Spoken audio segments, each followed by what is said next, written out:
Hello, hello, and welcome back to Death Stranding, where we're about to take a piss in a shit. And I'm going to adjust my mic. There we go. That's a better position for my mic. Testing, testing, 1, 2.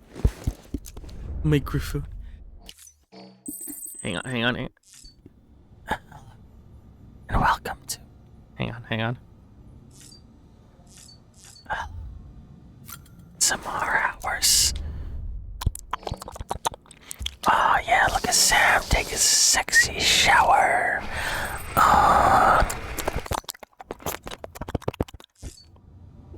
Alright, we're done with that now.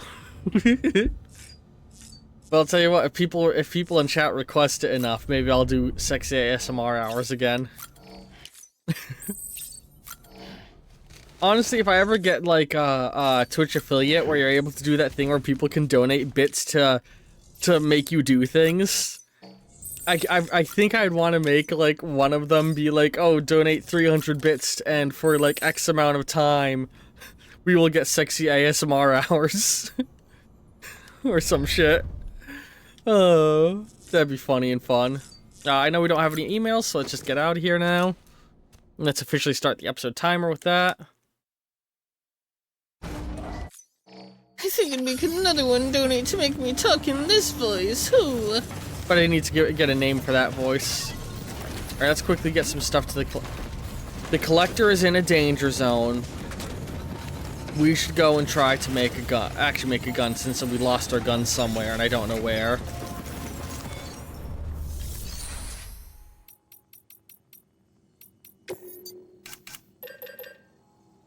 Non-lethal level 3 assault rifle.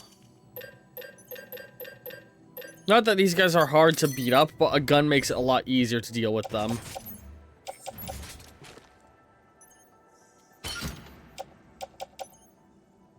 What is on my tool rack right now? Extra hermetic grenades? Okay, that makes sense. Wait, is my grenade pouch like... Oh, that's right, I have a super tiny grenade pouch. Because I'd rather have more space for ammo, and I do not regret that choice. Alright. It'd be cool if you could get upgraded batteries or that like take up less space, but I don't think that's gonna be a thing, because we've already got a high level battery. Alright. Keep on keeping on. Keep on keeping on. Keep on keeping on.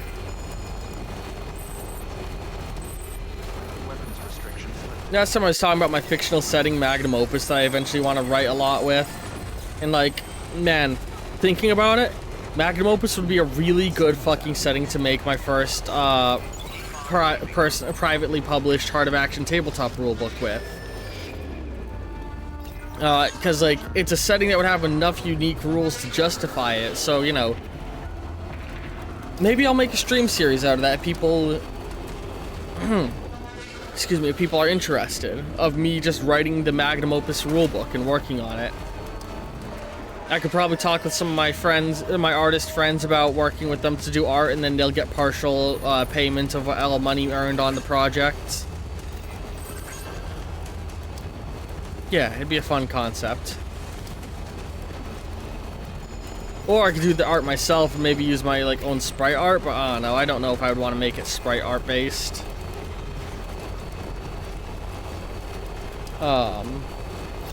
Yeah. Another big part of the setting in my brain is mutations, in that you could like get experience to arcane radiation that induces various mutations in you. Because in Heart of Action, the whole health system is that you basically have 3 health bars, and whenever one of them drains, you take an injury, right? And so I'd want it to be that like if you mount enough of a certain radiation type, you gain an injury, you have a chance to develop a mutation of some kind. But I don't know. Just thoughts. Thoughts and ideas and thoughts. Yeah, you guys are so scary. Thank you. Kindly. Anybody hear me? This game's so relaxing. Oh shit, I was adjusting my mic and wasn't paying attention to the road.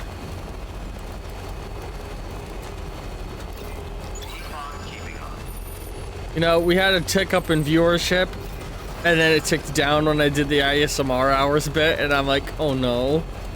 Regret. Did I scare people away? Let's not use that ramp, it's not gonna get us anywhere good.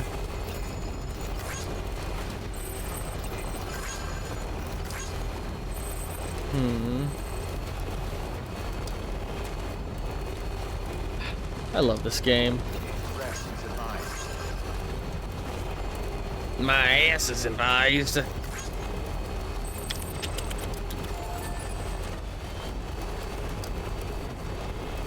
This is a series that more and more it gets hard to do good commentary when I'm in long moments like this.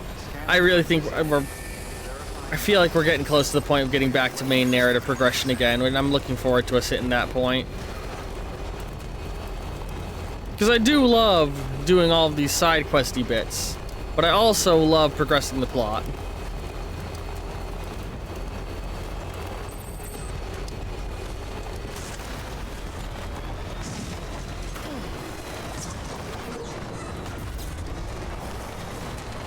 Alright, careful.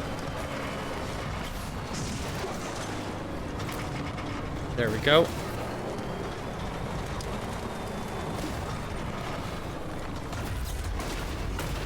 There we go.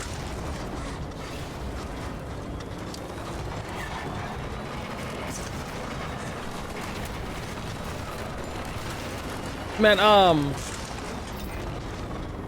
so fun thing, I'm just thinking about my Fallout New Vegas playthrough now. So I did Honest Hearts recently. And I spent a really long time trying to decide on when would be the best time to do Honest Hearts. And the answer is there's not really a good time to do Honest Hearts narratively. Because, like, thematically and everything, you would want it to be after you've heard about the burn demand from a bunch of people, and after you've met Caesar and gotten to see sort of how intimidating of a figure he can be. Because if you talk with Joshua Graham before Caesar, sorry, I guess a lot of spoilers for Fallout here, kind of, sort of, not really. It takes a lot of the wind out of Caesar's sails. It makes him much less interesting, much less intimidating of a character, you know?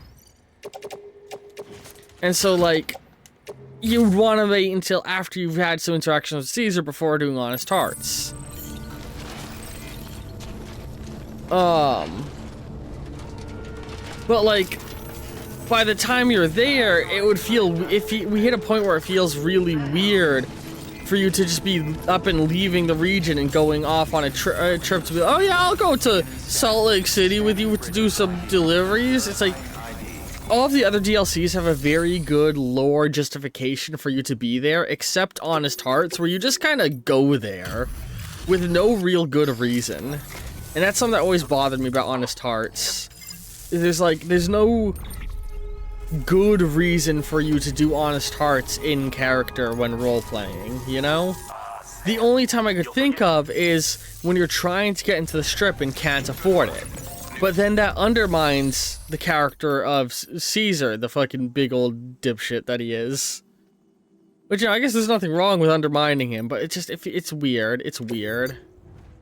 There's no good time to do it. Whenever I'm in these menus and talking, I always start to fuck up in the menus. Alright, let's go back, west now. Weapons restriction.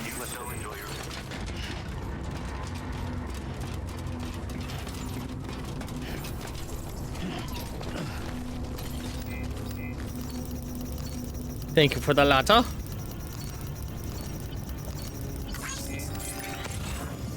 A lot of my things I left here have worn down, huh? My ladders and ropes.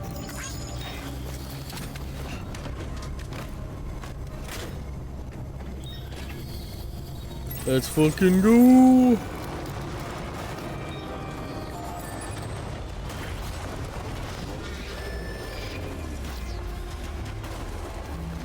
Careful.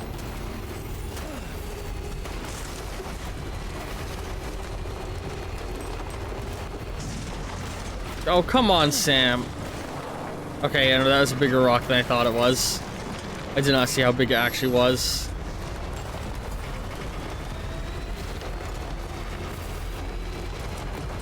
God damn it. Alright. We're good. We're gonna get back on the road now. Beginning scan. But ye. Scanning bridges ID. Ramble, ramble, ramble, ramble. Weapons detected. All weapons will be locked. Weapons restrictions lifted. Yeah, if I made, I was talking a couple episodes ago about my Magnum Opus game concept. So the game that, like, that's the title of the game, is Magnum Opus. Because it's a game about the ultimate gun. If I were to make that game, I'd want it to sit somewhere between the Fallout series and the Dishonored series in terms of gameplay. Where I'd want you to have, like, a lot of immersive semi-powers that would let you interact with the world in fun and weird ways. But I would also want it to be a very story-driven, choice-driven, role-playing game. And, like, I'm gonna make a controversial state a controversial opinion about about Fallout, something that I feel. I think Fallout 4's leveling system is better than Fallout New Vegas and Fallout 3's leveling system. And it's because the skill point system is outdated and sucks. For a tabletop game, perfectly acceptable. But when you're dealing with a video game, like, the biggest thing I point to is the locks in Fallout.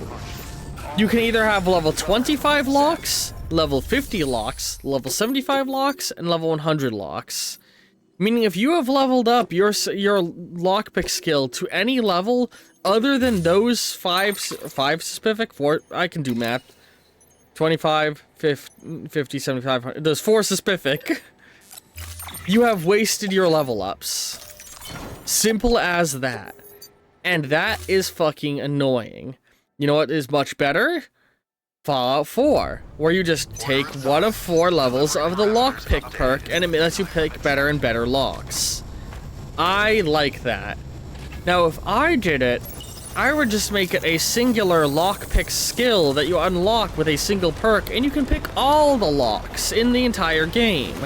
But you can invest higher levels into it to make the sweet spot bigger, which is actually a mod for the game that does that, and I like that. And that's how I would handle my game, is like, the way I would handle my game is like, rather than skills points, you have skill tiers, where whenever you level up, you get a skill point that you can drop into a skill to make that skill immediately better. Although it wouldn't be skill points, it would be trait points, because you can spend your level up on other weird shit, other than like skill-based stuff. And I'd want these to be like all game-changing type things.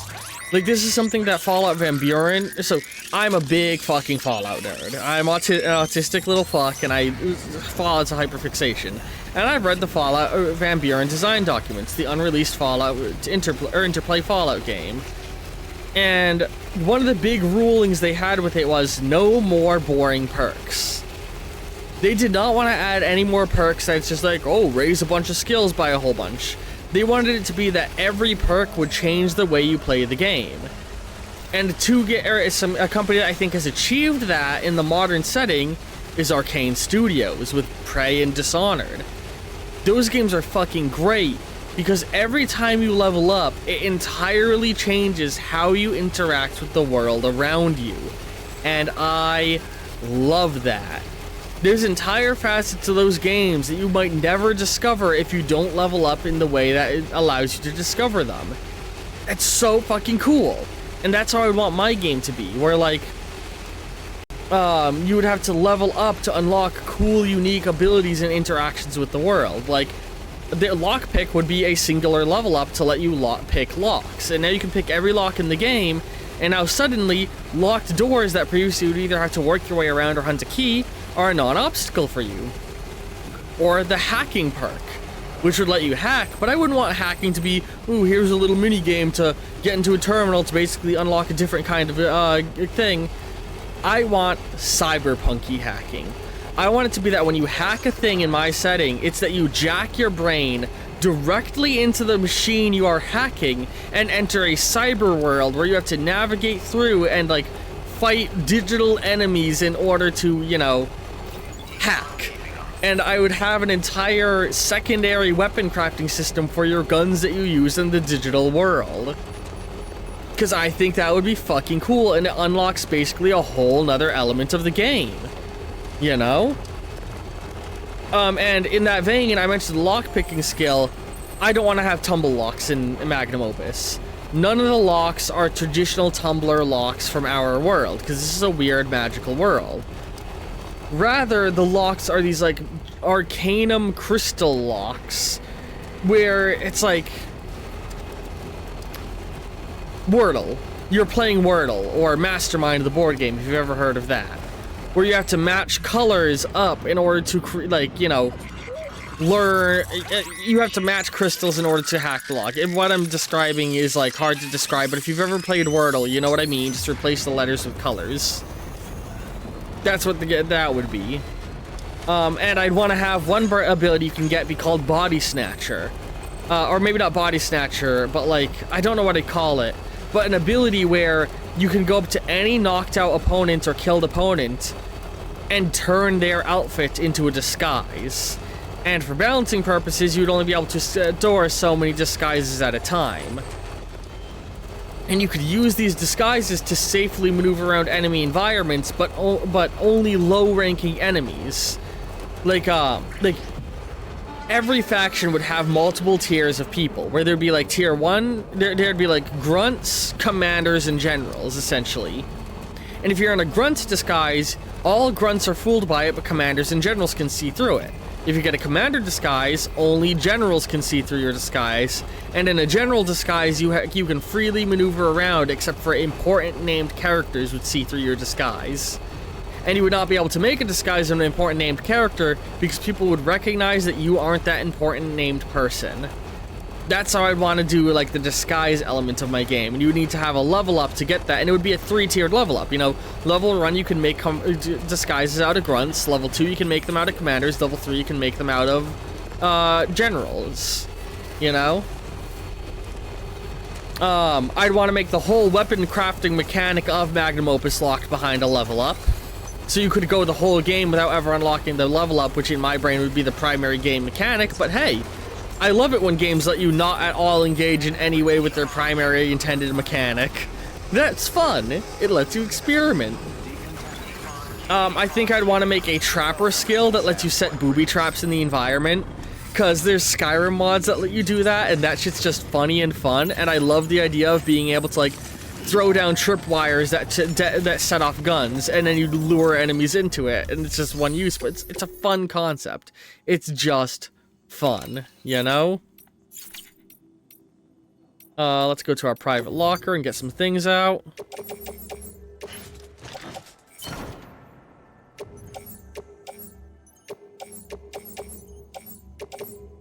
Skip the blood packs for a moment.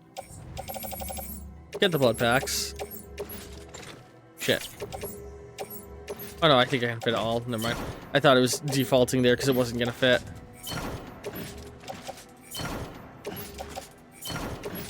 Oh, perfect. We fit everything. Alright, we're still on that timed mission. Another thing with my Magnum Opus game, I'm trying to, like, these are all ideas I've been playing with. A climbing skill. I would want to give the player a climbing skill that if you level up, you can scale walls. And this is another skill that I think I would want to give 3 levels to, where the higher the level, the higher of a wall you can scale, you know? I took the timed mission, right? I'm on the timed mission right now. My brain is like, did I forget? Oh yeah, no, I'm doing the timed mission. I've been in sort of a fugue state with the game where I'm not really paying attention to what I'm doing in the game and I'm just Lego talk. This is a very good game to turn off your brain in Lego talk, in that you're not paying attention to what you're doing in the game or absorbing anything, and you're just talking about something else. Honestly, if I ever did a podcast, I think I'd just want to make it be me playing this game and podcasting.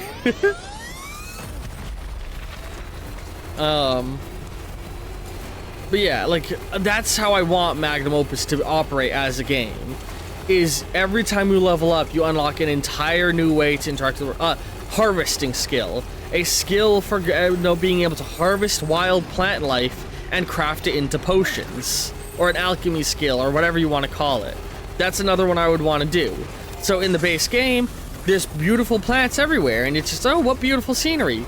But if you get this level up, they go from beautiful scenery to, you know, plant life that you can interact with, you know? Like, all of this is to make leveling up feel more meaningful than, oh, I got 5 more points in my stat. The stat lets me track my stats better. So the more points I have in my stat, the better I am at knowing the stats of my stats. You know? Because, like, I'm not a big fan of just, ooh, number go up in games generally. Some games make it work very well, but a lot of games, they just, like, it doesn't feel great, you know? And so I'd want it to be that every level up is an immediate dramatic change in one section. And like Fallout for New Vegas, I'm kind of achieving that by every time I level up, dumping pretty much all my skill points into a single skill. That way I actually feel the dramatic change whenever I level up that I want to feel. It's just, you know, I don't know.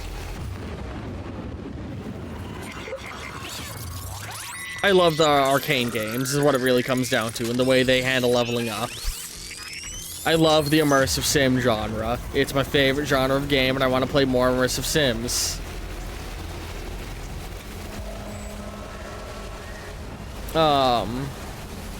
Yeah.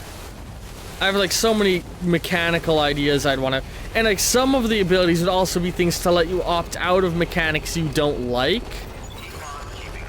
Like, I think I mentioned previously I want to have a mutation mechanic in the game where being around certain magical crystals for prolonged periods of time will mutate your character, changing elements of their appearance and giving them weird, wacky traits. And what I'd want to give the player is a perk of, like, you know, starched jeans or whatever the fuck, which, if you take this trait, you will never mutate again. Oh, well, that's not very fun. What if I want some of the cool mutations? Well, you know what? Maybe there'll be somewhere hidden in the game world a certain surgeon who experiments with mutations and such, and the first time you get a mutation in the game, you get pointed to this guy who, for obscene amounts of money, will remove or add mutations to your character.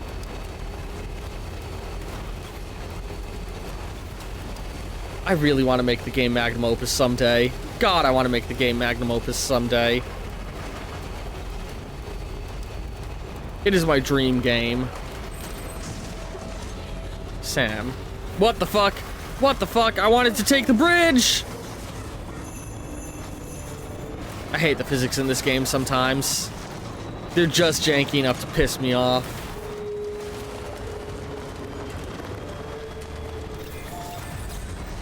Alright, let's make this delivery. Beginning scan. Scanning bridges. Let me in. Thank you, guys. Welcome to Sam Porter Bridges.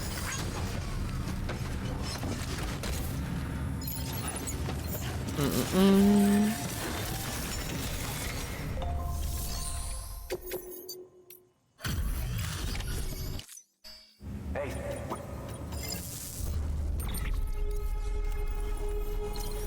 Another element I want to put... Actually, I'll talk more about Magnum Opus in the next episode, because I think we're about to be wrapping up this episode, honestly. Let's go ahead. Ba-bum. Let's let Sam rest. Ugh. So yeah, we'll talk more about Magnum Opus and progress the game more next time. Hope you've all been enjoying this episode of Prey. And cards will be appearing in just a moment. Love all you very, very much, and ta-ta for now.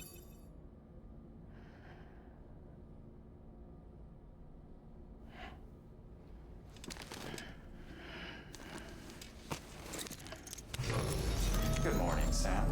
Blood collection complete. Thank you for your generosity.